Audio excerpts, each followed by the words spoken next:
Bago tayo mag-umpisa, baka pwede nyong i-like ang video na to. Malaking bagay ang like sa aming mga content creators. Maraming salamat po.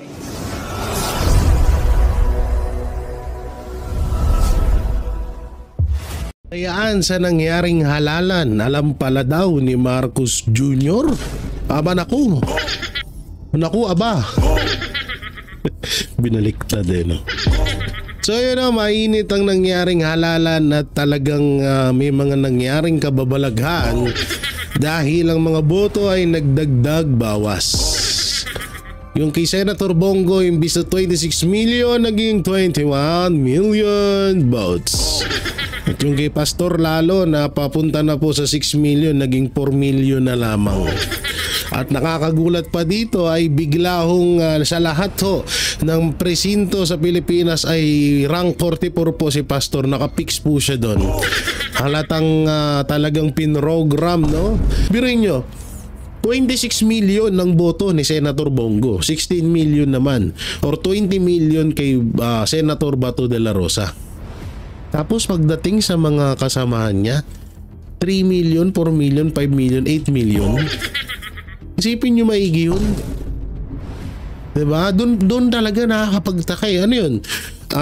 Si Senator Bongo at Bato lang ang talagang pinush ng mga supporters ng Duterte. Ako po hindi naniniwala doon at kinokorek ko lang po kayo. Masaya po ako na nakapasok po ang sila Senator Bongo at sila Senator Bato de la Rosa ha. Ako po yung masaya ho doon. Wala po akong hinanakit doon. Pero nagtataka lang po ako doon nga sa Comelec na biruin mo 26 million ang boto ni Senator Bongo. Sabihin na natin yung kalahati doon bumoto man lang sa mga kasamahan sa mga ibang Duterte senatorial candidate. Hindi na humasama yun. Partida nabawasan pa. 'Di ba?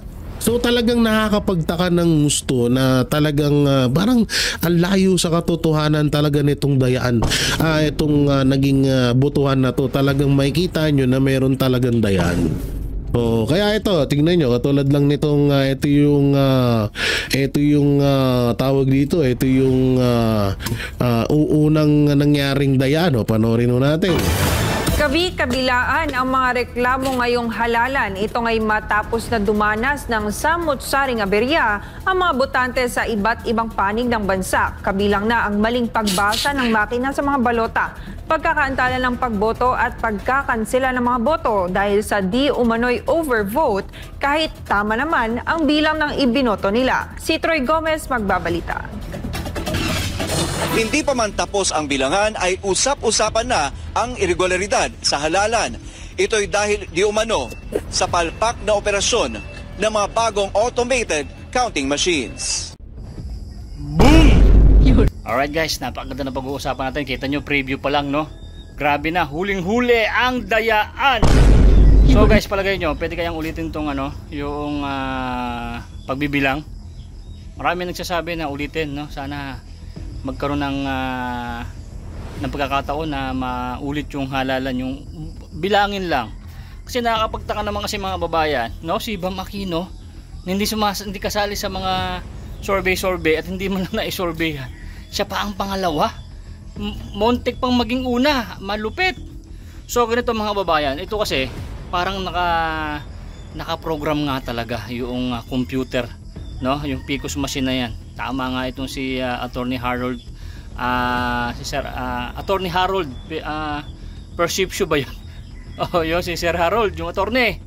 Nako, 3.5 naging 4.5 ba tawag doon? Magkaiba yung source code. My God. No? Wala. Pero mo tatlo lang sa Team Duterte ang nakapasok. Yung panglima si Villar, panglima si Senator Amy. Sana naman yung puso ni Senator Amy, yung pagkapanalo niya, lumipat siya sa alyansa, sana totoo yung kanyang pinaglalaban at yung totoo sana yung puso niya na team niya is Duterte. Yun ang mga hirap. Diyos ko. Oh, sayang naman si Attorney Vic, yung pinakaasahan natin, si Pastor Kibuloy. Saka itong mga babayan, no, top 1 tayo palagi, tapos biglang nagkaganon. Grabe, wala kang tiwala talaga dyan sa PCOS machine na yan. Ba't kasi ba nauso yan? Dapat bilangan na lang eh.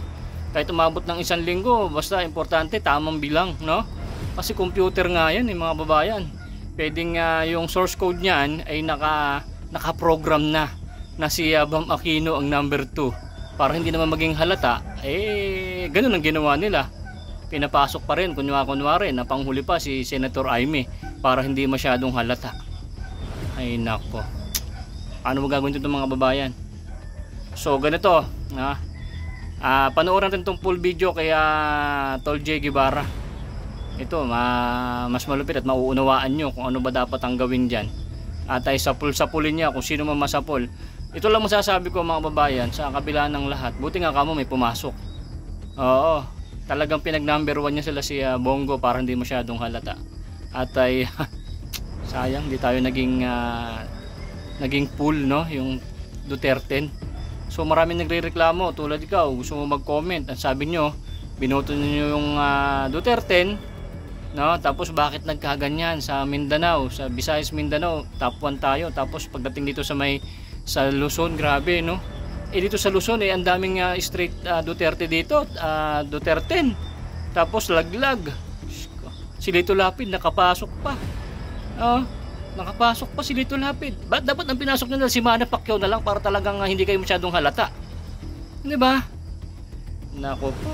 So ganito mga babayan, panoorin natin itong full video ni Tol J. Guevara. At ay paki-like po, paki-subscribe po si Tol J. Guevara. Ito yung ating reaksyonan at itong full video na to.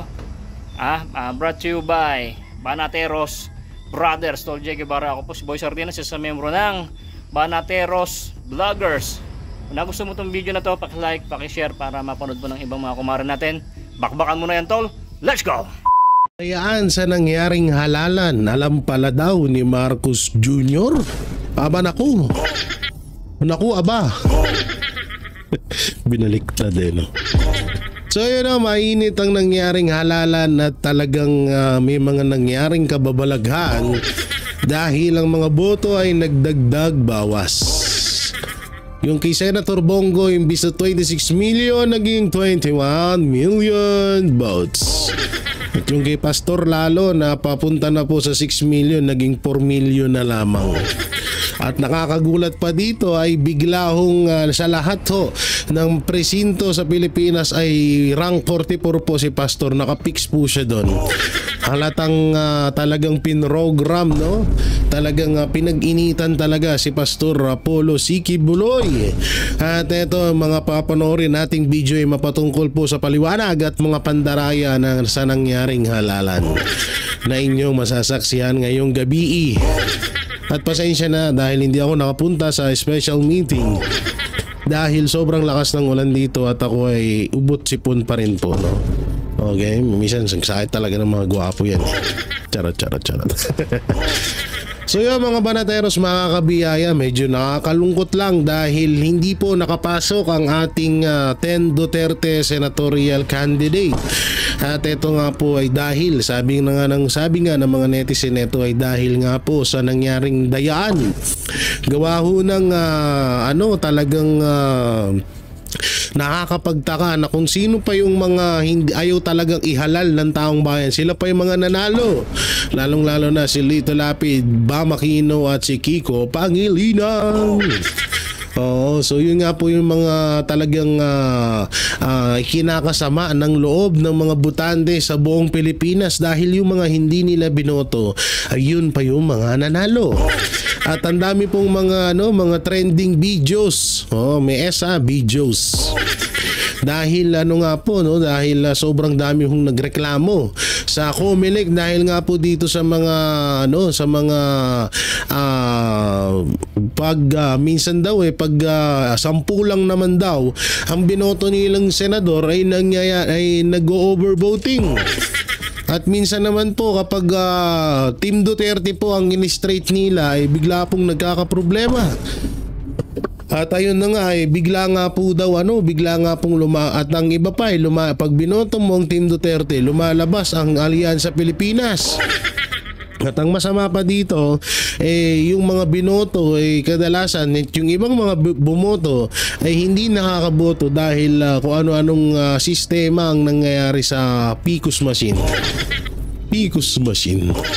At eto nga, may paliwanag na natataranta si Garcia dahil nga dito sa kapalpakan na nangyaring halalan na hindi ho ikinakatuwa ng mga Pilipino at siyempre lalong-lalo na yung mga OFW na alam naman natin na solid Duterte po sila.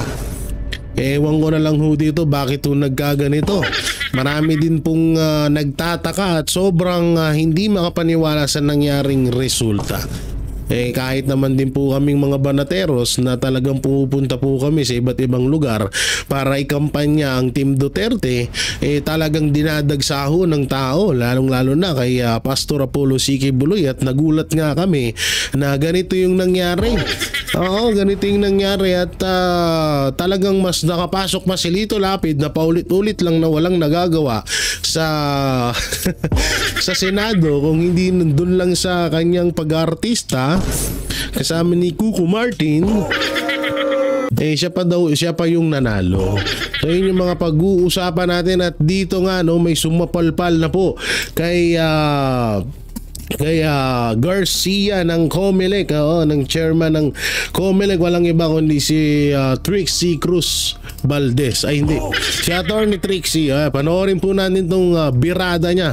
Constant reminders kasi naman, COMELEC, kailangan paulit-ulit talaga yan. Yes. Hindi nyo makukuha yan dun sa isang pag-post sa website ninyo o pag-post dun sa Facebook ninyo. Kailangan komprehensiba ang inyong information campaign. Tama. Ang masyado naman ninyo, masyado naman malaki na ang pagkukulang pagdating dito sa impormasyon. May tanong ako. Actually, tanong din ng mga netizen to na bakit daw, attorney, bakit daw ganito na lang palagi? Oo nga. Lagi bang, wala na ba talagang solusyon? Kasi ang pagkaalala ko nung panahon ko lang, ang sabi nila, ang solution yan, automated. Pero naging automated naman, wala naman nangyari. Parang ganun pa rin, same problem pa rin every election. Nadagdagan pa. Nadagdagan kasi yung hindi pagbasa, yung mga vote counting machine related problems, dagdag yan Kasi yung mga flying voters, vote buying, tale as old as time na siya. Pero itong may bago, nadagdagan tayo. Tapos ngayon, meron pang yung disenfranchisement, matagal na rin yung issue. Lalong-lalo na nung binago yung batas, yung 2 beses kang hindi makaboto sa national elections, ikaw po ay ma-inactive yung iyong file. So, sabi nga nila mas naging karumal-dumal lang ngayon. Mas talagang ayaw nang maulit ito ng mga Pilipino itong nangyaring butuhan. Dahil nga sobra talaga yung nangyaring dayaan tapos live pa talaga na napapanood ng tao na yung mga boto ng mga kandidato ng mga Duterte imbis na padagdag ay pabawas. Live po yun Hindi siya recorded kaya hindi masasabi. Ewan mo nga dito Lagi na lang katulad niyan. Ito na naman tayo sa salitang fake news. Natalo yung ibang mga crocodile farm, crocodile kids ni Tambaluslos ang sinisisi fake news. Eto namang COMELEC, sinisisi sila ng mga netizen ang nangyayari. Fake news na naman ang kanilang dinadahilan. Una-una, Chairman George Garcia, yung dagdag bawas na nangyari, hindi po yung fake news kasi live po yung nangyari. Oo, marami hong testigo ng mga netizen na yung kay Senator Bongo nasa 26 million na biglang naging 21 million. So ilan yung natanggal dun? 5 million agad, di ba? Ay kung yung 5 million na yun, saan napunta yun? Baka kay Kiko tsaka kay Bam, charot. Kaya nga mas talaga ako simulat sa pool, wala na talaga din akong tiwala dito. Talaga, sa totoo lang, etong COMELEC na talaga to, hindi ka talaga magtitiwala ng gusto kasi biruin mo yung mga ganyang pangyayari. Tapos hindi pa, ang masama pa dito, sinisisi pa nila yung mga botante. Tayo pa yung sinisi. Kasi sabi nila, hindi daw natin naalala yung mga binoto natin. Ginawa mo kaming ulyanin. Anak ng teteng ka naman, George. So tuloy natin. Isang tingin ko na shortcoming ng COMELEC ay yung kakulangan sa kanilang information campaign. Every time na lang meron tayong eleksyon, mag-uulit ka pa. Halimbawa, nasan yung mga reminders ng COMELEC? Sasabihin nila, nag-post naman kami sa website and so on. Hindi po ganun natatalo kayo ng mga social media. Why don't you make use of social media? Not just yung magpo-post kayo dun sa site ninyo makipag-usap kayo dun sa mga vloggers. You can actually work with this. Ito yung example ng gobyerno na makakapag hand in hand, na makapag-activity hand in hand with the private sector, pero parang hindi natin yata masyadong nakikita na nangyayaring ito. Alam niyo ba, sa isang live ko, in the past, siguro 1 week, ang ulit-ulit na tinatanong, ilan bang party list ang pwedeng iboto? Sipin ninyo, ganito kalapit or on election day may nagtatanong pa rin kung ilan ang pwedeng iboto. So, meron naman nakalagay doon sa balota, to be fair. Pero yung constant... Ito, speaking of party list, alam nyo may isang nakakalungkot na pangyayari dito. Katulad na lang po ng BG or ng Bisaya Gyud party list ni Sir Greco Belica. Alam nyo, nung buong boto, yung mga kaibigan ko, sinisend ko yung nung tinignan nila yung balota, wala hong wala ho dun yung Bisaya Gyud ni Greco Belica. At yung ipano party list nila Doc Lorraine Badoy. Hanap daw sila ng hanap. Hindi daw nila talaga makita na nagtataka sila bakit wala doon. At ang masaklap pa ngayon, ito kagaya ng sinasabi ko, talagang pamumugaran na ho tayo ng mga makakaliwa. Number 1 ho ngayon ang Akbayan party list. Alam naman ho natin na yan nga yung sinasabi ni Vice President Sara Duterte na wag natin iboto dahil nga yan ay grupo or party list ng mga makakaliwa. At nagulat tayo, nag-top 1 pa. Nag-top 1 pa yung mga na yan. Nag-top 1 pa po yung mga party list nila at marami pa Andiyan yung ML at yung teacher ata di ko alam. Basta yun, nakapasok din ata yun. So grabe po balik loob na naman si Laila de Lima. Ang pagkakaalam ko sa kanya yung ML party list So yun, medyo nakakakabalang dahil imbis na noong panahon ni Pangulong Duterte at ni Pastor Apollo Sikibuloy ay nawala yung mga makakaliwa na yan, na ngayon ay talagang nagbalikan na. Yun yung mga nangyayari ngayon Reminders kasi naman, COMELEC, kailangan pa ulit-ulit talaga yan. Yes. Hindi nyo makukuha yan doon sa isang pag-post sa website ninyo o pag-post doon sa Facebook ninyo.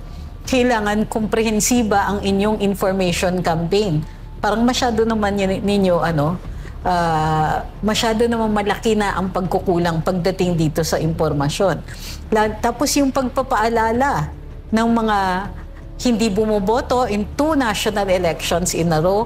Alam nyo, marami rin dapat nag-reactivate doon sa period for reactivation and registration.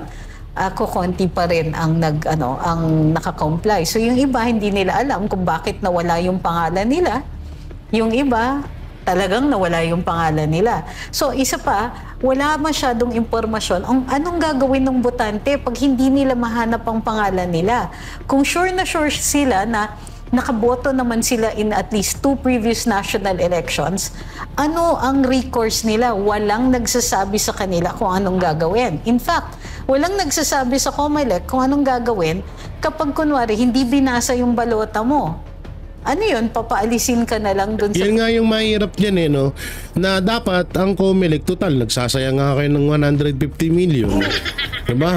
Binasuran nyo yung, sabi nyo, binasuran nyo yung 6 million na balota na ginastusan ng 150 million. Sino ba yung kada presinto maglagay kayo ng tao na re-resolba sa mga problema ng mga botante? Napaka-simple ho nun. Magkano lang naman. Bigyan nyo ng isang araw na sabihin na natin 1,000. O sabihin na natin 2K para hindi lugi. Para naman may pang soft drinks pa siya. May pang burger. 'Di ba? Napaka basic sa Comelec. Laki ng budget niyo eh. Pero ang nangyayari kasi dito, pagkatapos pa ng eleksyon, tsaka sasagutin. Tapos ang sagot, bali-balingo pa. Yun yung masaklap dyan, bali-balingo pa yung sagot, tapos parang, alam mo yung pangkanto eh. Pag mali po yan ng butante kasi nakalimutan niya kung sino yung binoto niya. Asusus!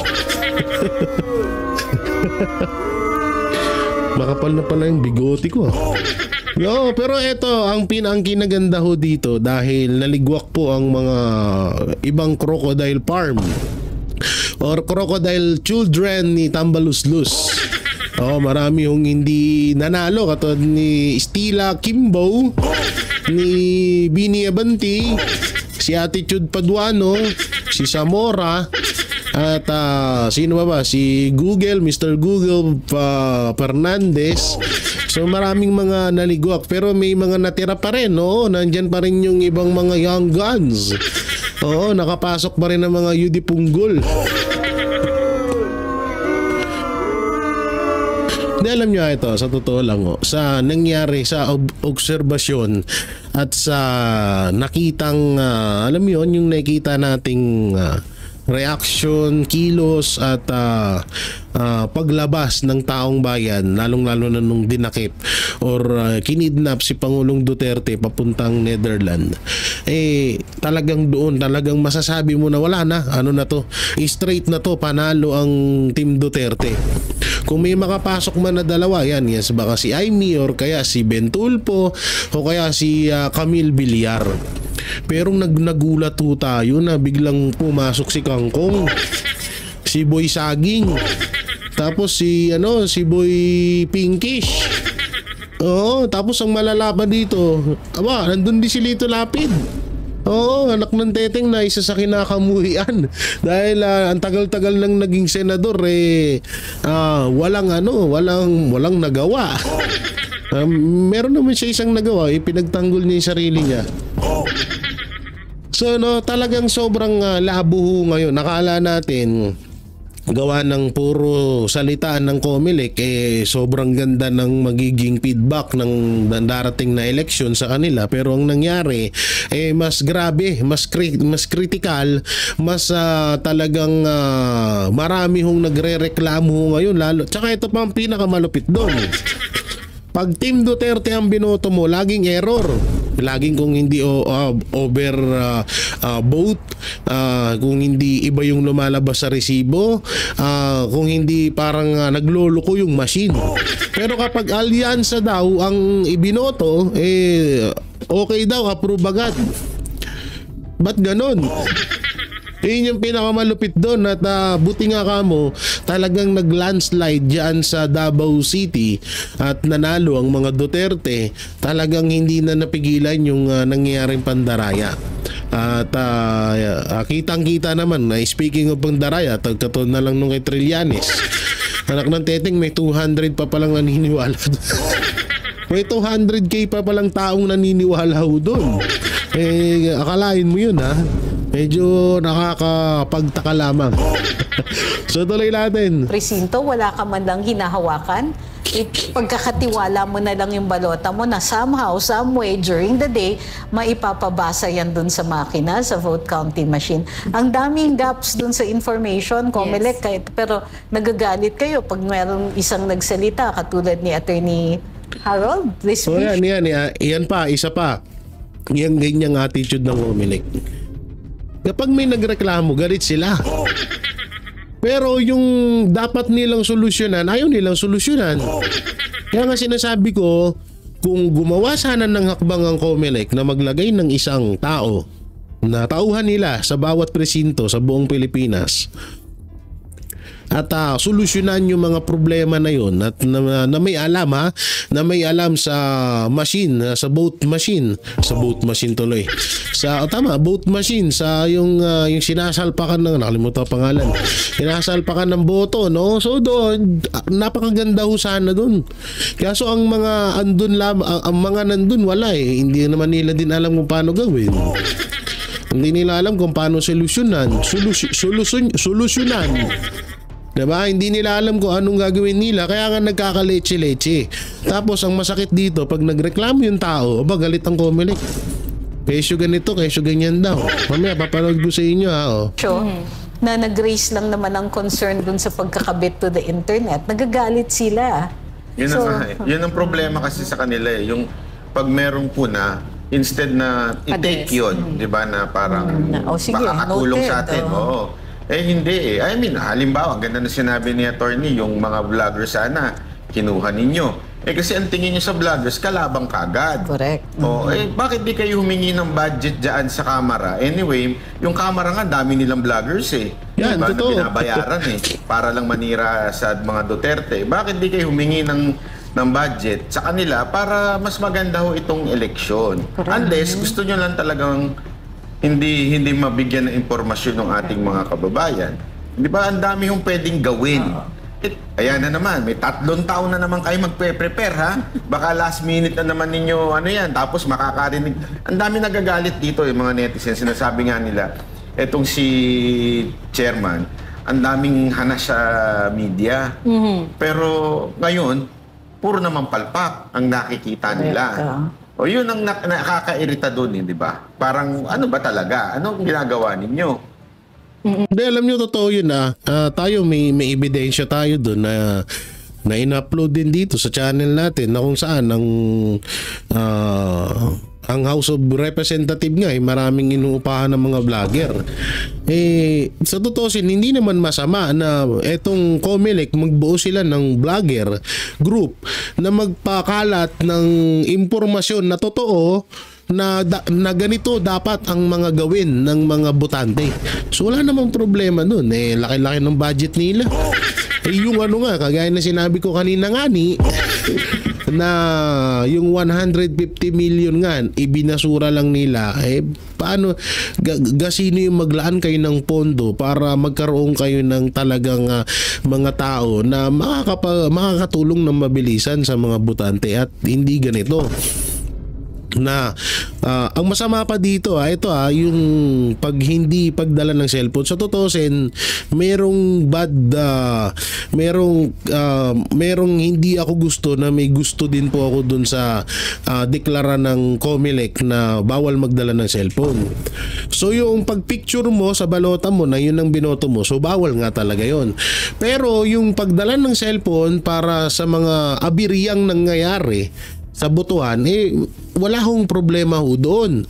Ang nangyari kasi parang sinisisi ng Comelec etong mga tao, lalong-lalo na yung vlogger, mamaya papanood ko rin sa inyo, na nag-vlog siya dahil 12 lang sakto yung kanyang binoto sa balota, nag-overvote. So hindi niya mapagtanto at nasayang lang yung boto niya. Kahit naman din sino, talagang mag-iinakit na anak ng teteng, kinancel ko lahat-lahat ng mga projects ko na para lang dyan sa pagboto na yan. Tapos buboto ako, tapos mauuwi lang sa basurahan. So para sa akin, hindi nga din talaga maganda yun. Sang-ayon po ko dyan sa information drive nila. Dapat ulit-ulitin talaga yun, attorney. Kasi may nakilala din po ako, may edad na siya. Senior citizen na ata, ilang beses siya nakaboto, di ba? Pero higit isa pa din ang kanya binoboto na party list. Naalala ko, isa lang pala, ganun mo siya. Ibig sabihin, hindi porket parang ina-assume natin na paulit-ulit ng halalan, isang instruction lang po natin, isang paalala lang natin, ay makukuha na po. Dapat mas lawakan pa natin, no? Lalo sa ating mga kababayan talaga na... Yan pa yung masama dyan sa mga party list. Yung mga nagdodoble. Kasi kapag bumoto ka ng party list, dapat isa lang talaga. So, alam nyo, may naisip ako dyan sa mga doble na hindi kaya nagka-count din yung mga dobling boto sa mga party list. Yan din yung naisip ko alam nyo, medyo, hindi naman sa pinagbibintangan kong Comelec. Kasi sa nakikita ho natin ngayon, ang daming abirya. At ang dami rin natin pwedeng maisip na pwedeng mangyari nga talaga na abirya doon sa machine na yun. Kaya nga ang request ng taong bayan ngayon ay mag-vote mag-manual vote or mag-manual compute ng boto ng mga kandidato, kaso medyo matagal ho yan na proseso at malamang hindi rin papayagan yan. Paano kung doon sa manual voting panalo talaga, di hamak ang Team Duterte. Oo, so hindi papayag tong mga malamang malaking gulo to. Pero kung ako ay isang presidente at hindi rin ako parang nalalabuan din ako doon sa nangyaring botohan na yon, kasi isipin nyo maigi biruin nyo, 26 million ng boto ni Senator Bongo, 16 million naman or 20 million kay Senator Bato de la Rosa. Tapos pagdating sa mga kasamahan niya, 3 million, 4 million, 5 million, 8 million. Isipin nyo maigi yun. Diba? Doon talaga nakakapagtaka. Ano yun? Si Senator Bongo at Bato lang ang talagang pinush ng mga supporters ng Duterte. Ako po hindi naniniwala doon at kino-correct ko lang po kayo. Masaya po ako na nakapasok po ang sila Senator Bongo at sila Senator Bato de la Rosa Ako po masaya ho doon. Wala po akong hinanakit doon. Pero nagtataka lang po ako doon nga sa Comelec na biruin mo 26 million ang boto ni Senator Bongo. Sabihin na natin yung kalahati doon bumoto man lang sa mga kasamahan sa mga ibang Duterte senatorial candidate, hindi na masama yun. Partida nabawasan pa. 'Di ba? So talagang nakakapagtaka ng gusto na talagang parang ang layo sa katotohanan talaga nitong dayaan. Itong naging botohan na to, talagang makikita nyo na meron talagang dayaan. Kaya ito, tingnan nyo, katulad lang nitong ito yung tawag dito, ito yung unang nangyaring daya, panoorin natin. Kabi-kabilaan ang mga reklamo ngayong halalan. Ito ngay matapos na dumanas ng samut-saring aberya ang mga botante sa iba't ibang panig ng bansa. Kabilang na ang maling pagbasa ng makina sa mga balota, pagkakaantala ng pagboto at pagkakansela ng mga boto dahil sa di umano'y overvote kahit tama naman ang bilang ng ibinoto nila. Si Troy Gomez magbabalita. Hindi pa man tapos ang bilangan ay usap-usapan na ang irregularidad sa halalan. Ito'y dahil di umano sa palpak na operasyon ng mga bagong automated counting machines. Ilang botante ang naglabas ng hinaing na nawawala ang kanilang boto kahit malinaw na tama ang kanilang pagpili. Habang may mga insidente rin ng resibo na nagpapakitang overvote kahit 12 lamang ang isinagawang boto sa mga senador. Isa sa mga umalma ay si Chito Samuntina, isang vlogger mula Davao na mariing kinestyon kung paano daw siya nag-overvote gayong alam naman niya na tamang bilang ng mga kandidato na dapat niyang iboto. Sa totoo nga, nagdala pa siya ng kodigo sa presinto. Nganong na overvote man nga tama man ang ako ang gibotang 12 ra ka buok. Gusto na ako videoan, gusto na ako picturean na ng head ko, pero niingon ang tigbantay nga sir bawal baya picturean or videoan. Sa mag-ausap, i-review na ko ang screen, tama ako ang mga gipang shade-shadean dito, 12 ra ka buok. O para masayod mo na ako'y kudigo, pero nga nung overvote man na usik ra nga akong boto. Dagdag pa niya, isa raw siya sa ilang botante na may parehong karanasan sa lugar na iyon, bagay na lalong nagpapalakas ng hinala ng sistematikong aberya. Hindi rin nananahimik si Senador Amy Marcos. Isa ba itong hinayupak na to? Umepal ka na naman, ina ka. Buisit no? Lahat lang epalan para magmukhang magmukhang kakampi lang siya. Ba't panalo ka na, epal ka pa Hindi, siguro kinakabahan din to Sabi, punta ka na. Layo ng boto ko parang tablado ako kay tablado ako kay Utol.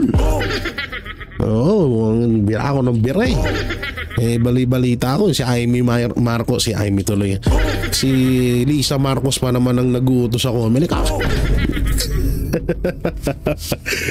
Lahat na lang palan nito Kaya manorin na nga lang natin. Ng Senate Committee on Electoral Reforms at nagbabala ukol sa posibleng mas malawak na problema. Kanina umaga pa, mula sa lugar, ang reklamo tungkol sa allegedly programmed machine na kahit sino ang iboto mo ang lumalabas abalos, na minsan hindi nagre-rehistro ng sino mang senador. Yung iba naman, bumoto ng 100 pero overvote na ang sinasabi. Giit niya, ito ang unang pagkakataon na ginamit ang bagong provider na Miro kapalit ng Smartmatic.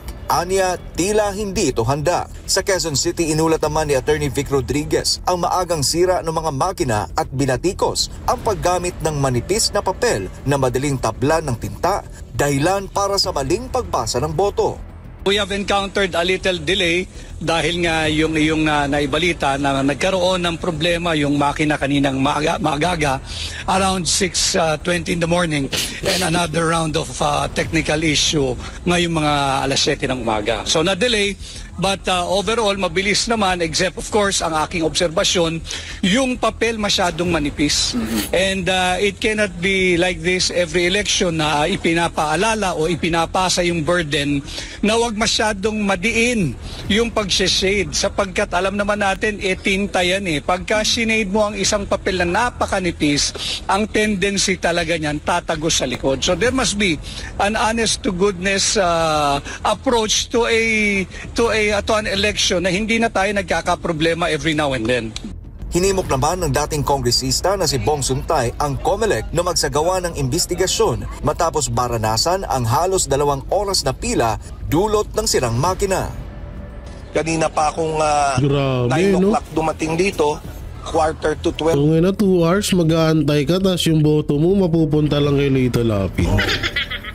2 hours sa antay mo, sakit sapatos, mapupunta lang kay Kiko Pangilinan yung boto mo. Taklap nga naman talaga nun. Nasa pila pa rin ako. Yung ginalaw ng pila ko, siguro mga kalahati lang. Kalahati lang ang ginalaw. So I expect baka abutin pa ako ng mga alas 2 dito ng hapon bago umabot ako dito sa Butuan. Hindi naman ganun kadami yung tao. So I think there's a problem talaga with the machine. Habang patuloy na binibilang ang boto, nananawagan ang ilang grupo ng transparency sa sistema at accountability mula sa Commission on Elections. Kaya wala talaga, alam nyo, yung mga ganyang sistema ng COMELEC talagang Kaya COMELEC wag ho kayong magagalit, lalong-lalo na sa mga vlogger kung nakokomentuhan ho namin yung mali nyo. Mali nyo kasi yan eh. Hindi naman namin mali yan eh.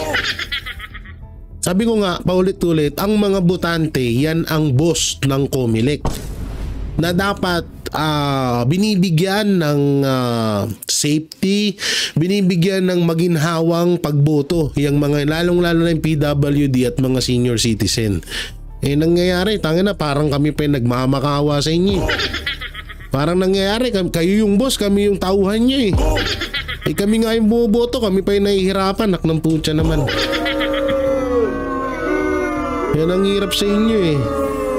Tapos pag nasita-sita kayo, magagalit kayo. Ito yung paliwanag ni Chairman George Garcia. Panoorin natin. Maraming salamat sa pagsubaybay niyo sa ating halalan hanggang gabi. Walang tulugan hanggang sa madaling araw kanina dyan sa ating monitoring center sa Chairman Sol. Gusto ko lang magbigay ng pagliliwanag lang. Saan? May magdodrawing na siya. Madaling araw. Yan tignan nyo yung drawing. Ang ganda. Ano to? Leonardo DiCaprio o Imelda Grucheri. O baka ito na yung tatalo sa painting ni sino ba to? Sino ba yung babae nasa painting? Nakalimutan ko. Ito na yung drawing ni Attorney Garcia. Nagkaroon ko noon ng dagbawas o nagkaroon ng pagbabawas ng boto. Una gusto kong liwanagin. Ang COMELEC, wala kaming pagsusuma total. Nakita nyo lahat yun. Wala kaming pag-ranking, hindi kami pwedeng gumawa nun. Bawal, sapagkat kami ay kami ang COMELEC, and therefore dapat yung official yung pwede namin mailabas na kung sino yung mga number 1, number 2 hanggang number 12, at least sa senador, at sino yung leading halimbawa sa parties. Wala po kayong makikita. Makikita niyo po sa hindi naman na yun yung reklamo ng tao. Yung saan ka na napunta? Site ng COMELEC, real time Ibig sabihin talagang hindi siya kulang sa oras o hindi siya late, kundi real time ay ang result ng mga election returns nang gagaling sa bawat presinto. Ang bawat isang presinto ay may isang election returns, and therefore kung meron kang 93,600 na precincts, dapat may papasok sa aming pong server na 93,600 na precincts, o more or less sabihin na po natin 94,000 na presinto. So wala po. And therefore yung mga lumalabas po na figures na may suma total, may ranking ng kandidato, hindi po sa amin galing yon. Ibang entities po ang pinanggagalingan nun dahil bawal po kami. Sa amin, pwede niyong alamin. Bakit nyo hinahayaan na may ganun? Ay naku po. Alam nyo na palang hindi naman pala sa inyo, bawal sa inyo, ba't nyo hinahayaan na may mga rankings? Yung kay Pastor nga lang, anak ng Teteng, lahat na lang 42. Wisit na yan. Padala na ba ang presinto ng bayan na to? Ano ba talaga ang boto sa... Kita mo, pati yung mic ayaw na sa'yo. Wala. Majority. Good drawing na siya.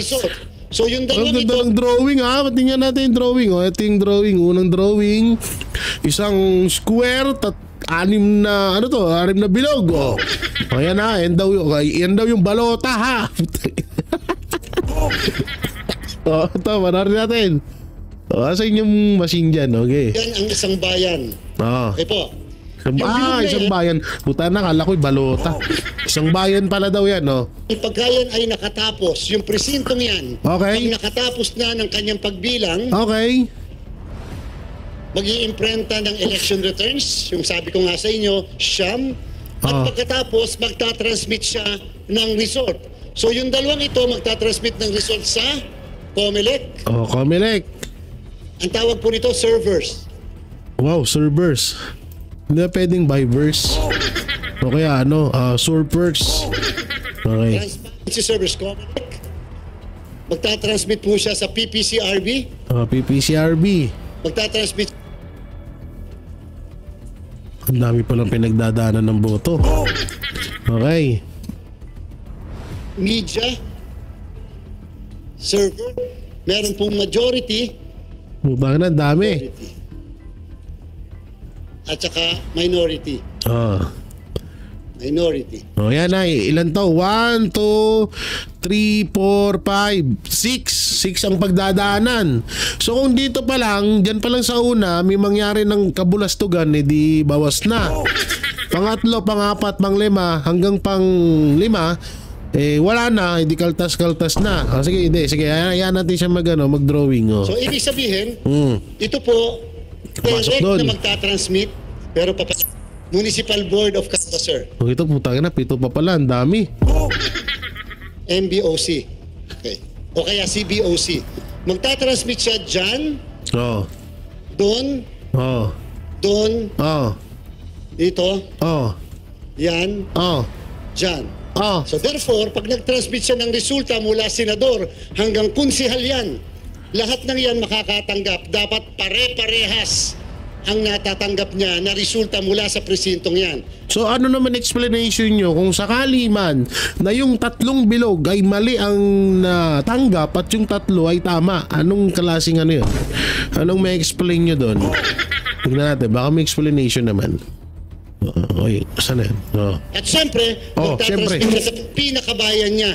Yung canvassing ng pinakabayan niya para naman sa pagpoproklama, pagkakanvas ng resulta ng kanyang mayor, vice mayor, sangguniang bayan para makapagproklama na sila. Kagabi, madami na pong bayan ang nagproklama ng kanilang mga nanalong mayor. Kagabi pa lang, bago mag 10 o'clock, sapagkat tapos na kaagad sila. So, hindi naman, butangin na, hindi naman na yun yung tinatanong.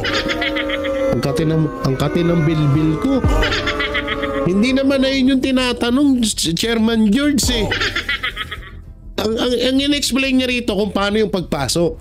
Mabilis ang pagpasok. Hindi naman na yun yung problema, Chairman George Ang problema doon yung mga overvoting, yung mga paglabas, salpak mo dun sa balota, ibang apelido ang lalabas. Binoto mo Duterte, Nograles ang resibo. Yun yung layo na nung ginawa mo explanation.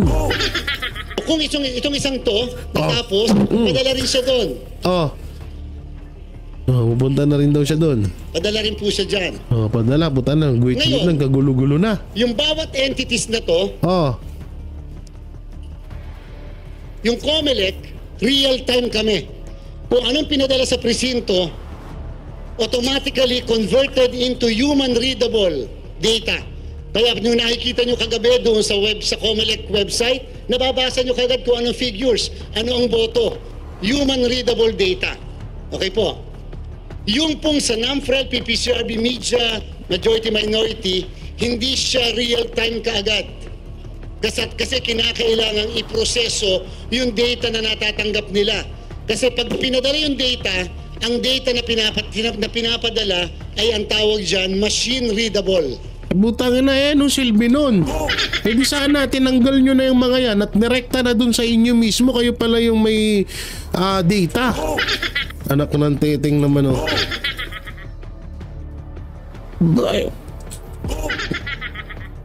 Labo mo, sir, Tapos yan na, inamin niya na kapag daw, may muta pa ako. Kapag dumating na daw sa kanila, automatic daw agad, may kita daw natin agad. Ano nga yung nangyaring bawasan? Yun yung tinatanong, pinapaikot-ikot mo kami. Kaloko mo, Sir George Garcia So kinakailangang iproseso. So sabihin na po natin na nakapagpadala na ng 2 presinto. So sa first 15 minutes, ang matatanggap ng lahat ng entities, tigda 2 precincts. Okay po. Sa amin, kita nyo kagad yung boto. Dito sa mga entities na to, baka hindi nyo pa kagad makita ang boto. Kasi bakit nga hindi? Mas, kung sa inyo, kita na yung boto, bakit dyan hindi? Gigil ako sa'yo Wala naman palang silbi yan Wala naman palang silbi ang iba na yan. Bakit? Tangina, sa inyo, COMELEC kayo, sa inyo nakikita na. Tapos doon sa 5 na yon, 1, 2, 3, 4, 5, 5 nga tama. Doon sa 5 bilog na yon, eh hindi pa pala. Ano yun? Ang gulo ni Ang gulo naman ito. Panoorin ko ba ba ito? Sige, nakakatuwa Baka ma-delay ng konti kasi nga ipaprocess pa nila para maging human readable. Okay. Diba meron silang program para ma-process into human readable data. Okay. Ngayon, yung media server, dyan kumukuha si 1, si 2, si 3, si 4, si 5, and so on and so forth na mga media.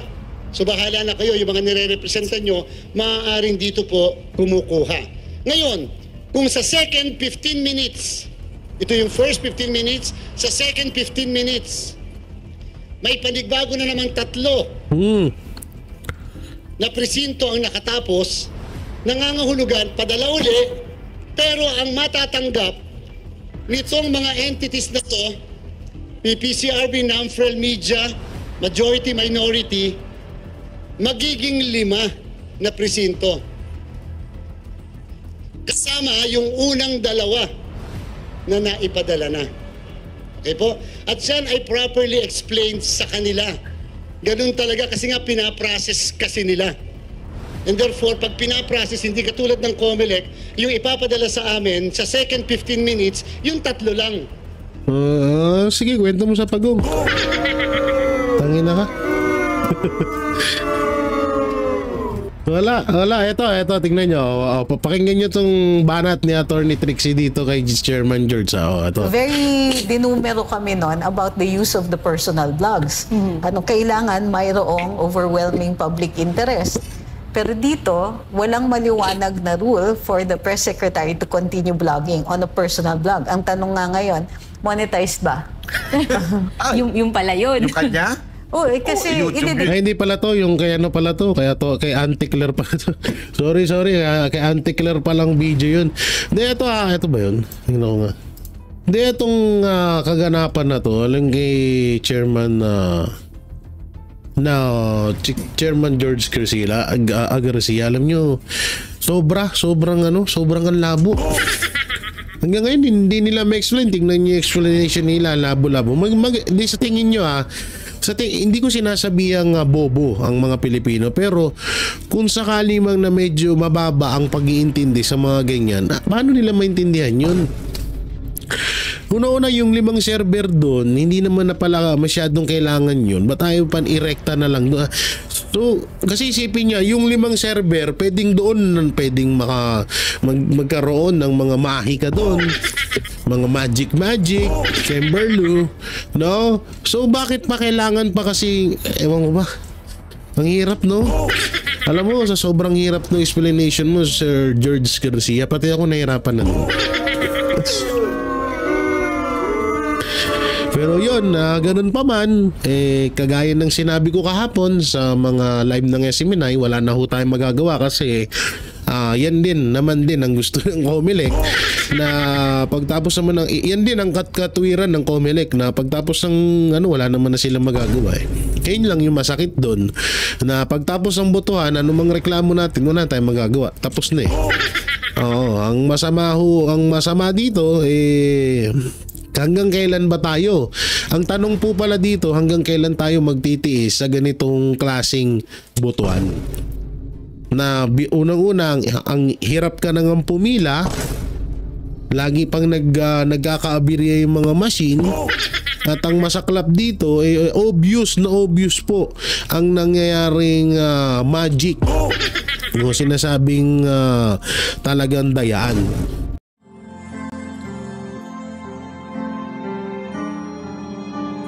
Melody ng song. Ang bayan ko'y pinagpala pagkat sa amin pinigay ang isang biyaya na mag-aahon sa hirap at dilim ng kahapon, at sa bawat Pilipino'y magtatanggol sa bayan ko dating laganap, pang-api at dusa sa aming mga mahihirap. Ngunit ikaw ay dumating, sagot sa aming mga dalangin. Muli kaming babangon, mabuhay ka na kay Digong.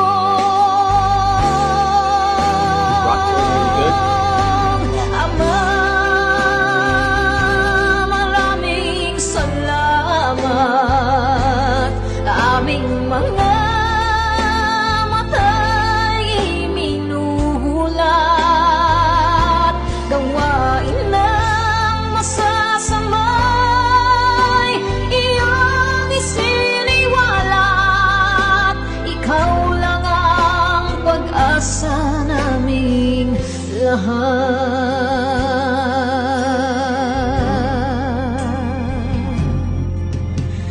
Very Pinamatay niya ako, umiiyak ako.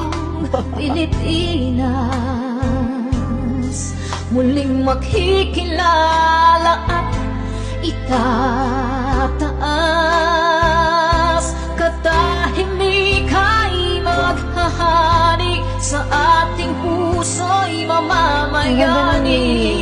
Mga ngiti sa labi di mapapawi.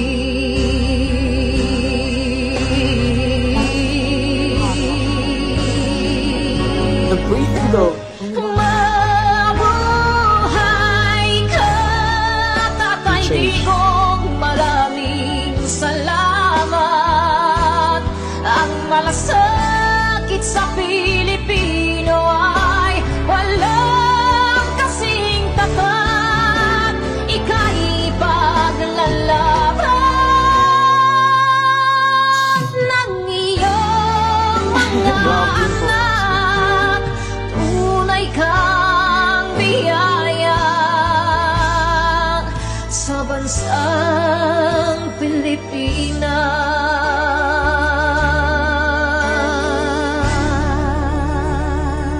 Haba. Gosh. Irene Oiko. Nay, ito na yung bayad ko sa'yo sa ano. O, kunin mo yung isa. Isa muna. Yan, oh. Tapos, isa pa. Diba? 4 dapat na sardinas, eh. Oh. Oh, yan. 3 na. Pang-4 na sardinas. Okay na.